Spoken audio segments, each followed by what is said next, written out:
আমরা ভারতের হৃদয়ে ধারণ করি, লালন করি, কিন্তু তার মানে এই নয় যে আমার বাংলাদেশের সাথে ভারতের সাপোর্ট করব, আমি সেটা বলছি না।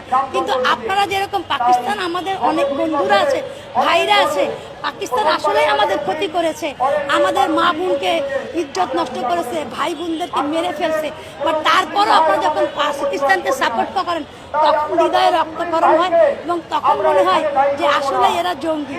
কিন্তু আমি বলতে চাই এইটাই যে আমাদের বাংলাদেশটা হচ্ছে সকলের মধ্যে, যেখানে হিন্দু, মুসলিম, খ্রিস্টান, বৌদ্ধ সকলেই মিলেমিশে থাকতে চাই এবং এই সম্প্রীতির দেশ বাংলাদেশেই একমাত্র আছে, যা বিশ্বের অন্য কোনো দেশে নাই।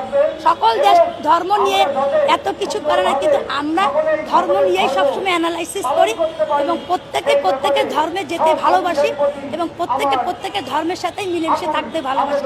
আসুন সকলেই আগে সেই কথা বলি, আগে কি সুন্দর দিন কাটাতাম, এরকম বাংলাদেশই আমরা চাই।